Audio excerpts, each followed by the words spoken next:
Ah, there we are. You are watching and listening to Sipping Off the Cuff on Tequila Aficionado Media on all of our platforms. I'm Mike Morales here in sultry San Antonio, and that young man out there, Rick Levy in very wet Escondido, very wet Eskin. California.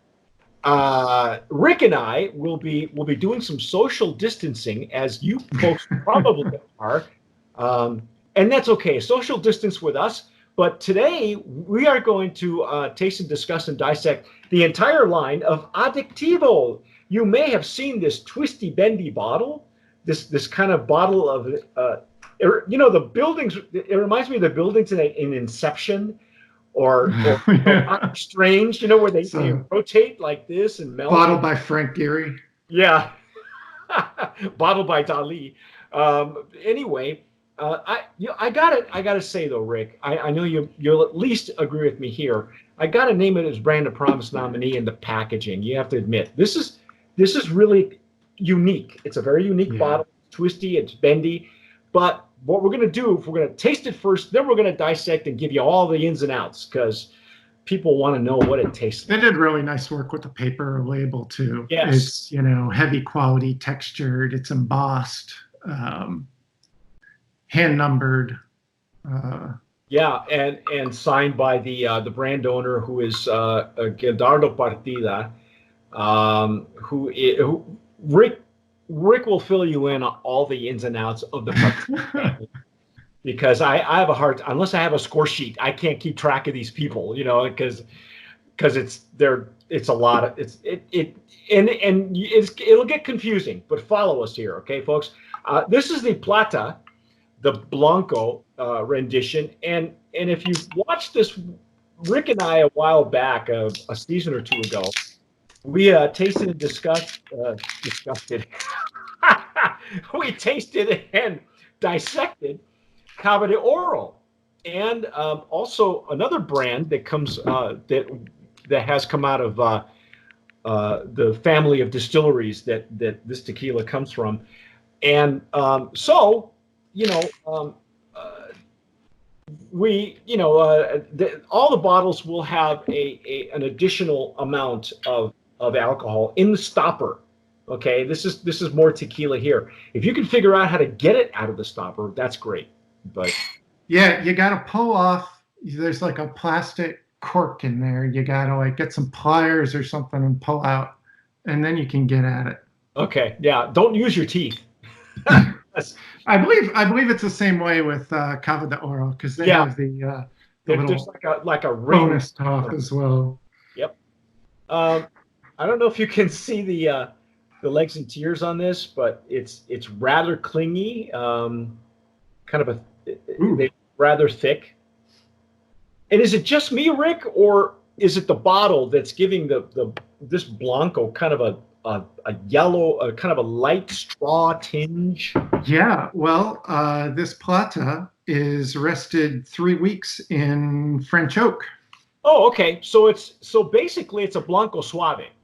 Okay. Yeah. Herradura was one of the first ones to actually call it that. They used to rest their tequila in oak barrels, and on the label would say Blanco Suave. And as I recall from what people have told me in the business, they petitioned the CRT to actually be able to call it that. It wasn't exactly an expression.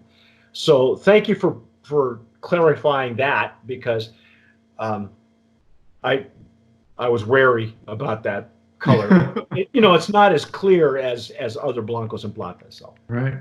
okay, we're using our Stossel Jarritos for tequila.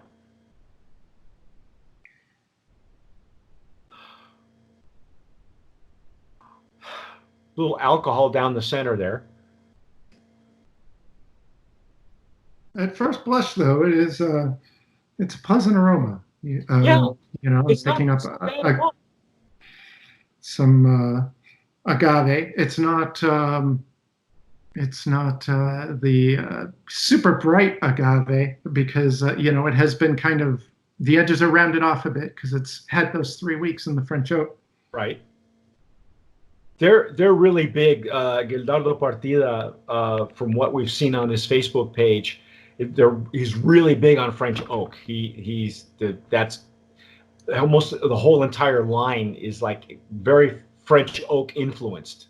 Okay. Right. And, that family who, their home base is Puerto de Hierro, nom 1477. And, that's where Cava de Oro comes from. They are really big into French oak. I believe the oak was previously used for red wine. Oh, okay. And, we've noticed a trend in tequilas out of that distillery that they can tend to be on the sweet side. Yes.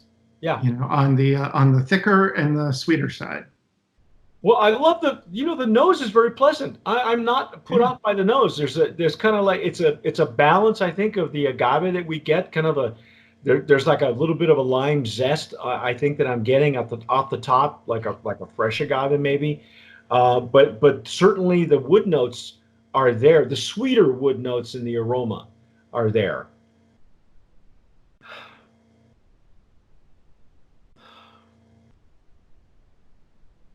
Well, let's give it a shot. Let's get in there and try it.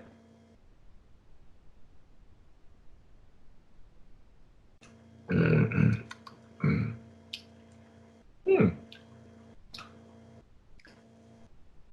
Oh. Wow. So it's sweet, but there's a lot of other stuff going on. Yeah. And the sweetness, I don't. Does it seem cloying to you? It doesn't really seem. No. No. Like it doesn't seem like the sweetness is overdone. No. It's actually well balanced. I'm glad that you clarified that for me because I wasn't sure. You know, years ago when Herradura rested their Blanco it was a whiskey barrel, so and used whiskey barrels, but with French oak is so the influence of a French oak is so strong that maybe that's all it takes is a couple of weeks, because if it stays there any longer, it gets more cloying as the longer it stays in that barrel.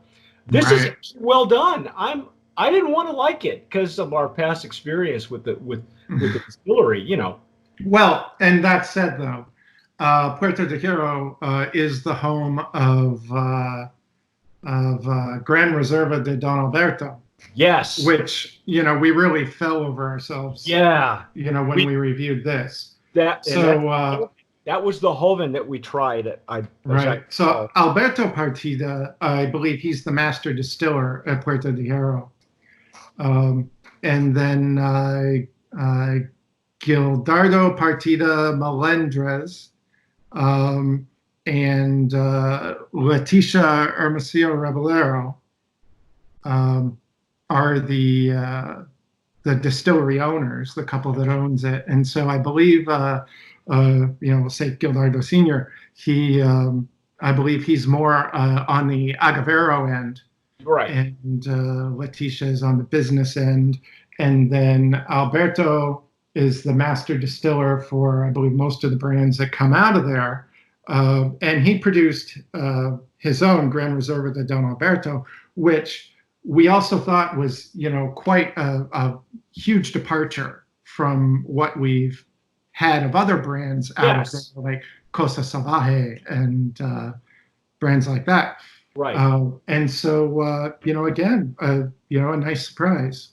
Yeah, I'm very pleasantly surprised. Some brands you kind of think what to expect, and with any tequila, you put up the Blanco first and see what you get as a base, and then you explore the rest of the lines and you go from there. But what do you think, Rick? As a Blanco Suave, you think this is a Brand of Promise nominee? Yeah, it's very pleasant. And if you are trying to bring new people into tequila, or maybe get them to come down from añejos and extra añejos to try to get them into blancos, this could be a nice entry point. I think so too. I agree with you. The more it opens up, and the sweetness that you get from the French oak um, will be more to the rear of the palate, from like mid palate to the rear. The finish is like short to medium. It's not super long. Not a very the attack is very easy. It's Yeah, a very approachable tequila. Let's put it that way. right. Approachable is a great word for it. Yeah, I am getting some nice pepper on the palate too. It's yeah. not The back. it's not super bold, but it's definitely present, and that's enjoyable as well. Yeah, I like it. I think brand of promise nominee, and we'll give it the Blanco Suave category. Um, but anyway, that's our take Oh on wait, before we take off, yes. I've got some pricing here. Okay. I believe the suggested retail for this Plata for a 750 bottle is around $49-50. But you can find it online at High Time Wine for 45 and Old Town Tequila for 40. So that'll give you an idea of the price range The you'll be 750. looking at for this. The Yeah, seven. for the 750. What's the, just out of curiosity, do we know what the 375s are going for? Because these are the way that the samples were sent to us, and 375s are acceptable for us. It's rare that we see them, but Yeah, I don't have that handy. And actually, uh, so now this brand is coming out of 1477 Puerto de Hierro, but our bottles are actually from the previous NOM, 1560, which is Tequila Gonzalez Vala, right. which is, that's another distillery in El Arenal, the same general area, and then of course the brand owner is Gildardo Partides Hermosillo, so he is Gildardo Jr. Yeah, essentially, yeah. and so this is his brand. Yeah, it's his brand, and you'll notice that every time, and Gildardo did that with our medals as well. He will actually go out and whatever winning medals he gets. This is a double gold from the San Diego Spirits Festival back in 2017, the one I have, and he'll actually have his own medals that he can stick on there. So you'll see a lot of his brands are And awarded. this actually does feel like metal as well, right? It's I don't know. I I have love no that. idea. Some of these could be metal. Some of these could be a very hard plastic. I will tell you that in the heat they tend to fall off. Like this one here will tend to. This one's like a wax. Yeah. Well, and we see that all the time, even going back to the old, the medallion version of the Casanoble.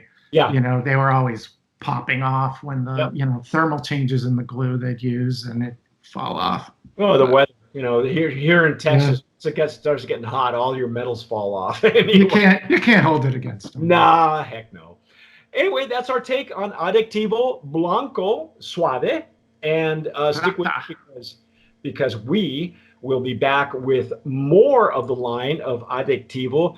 You have been watching and listening to Sipping Off the Cuff on Tequila Aficionado Media on all of our channels. Mike Morales here in San Antonio. That young man out there is Rick Levy in Escondido, California. Stick with us. If you're watching us on YouTube, please subscribe. Pretty soon you'll be able to watch. Maybe you're already watching this on Amazon Prime Video. You'll be watching. Oh, you can go to the shop and get your T-shirts too. That's right. Get the T-shirts. Wear your colors proudly, because I like him in purple. It brings out his eyes. Whatever you do, tomar sabiamente. Sip wisely.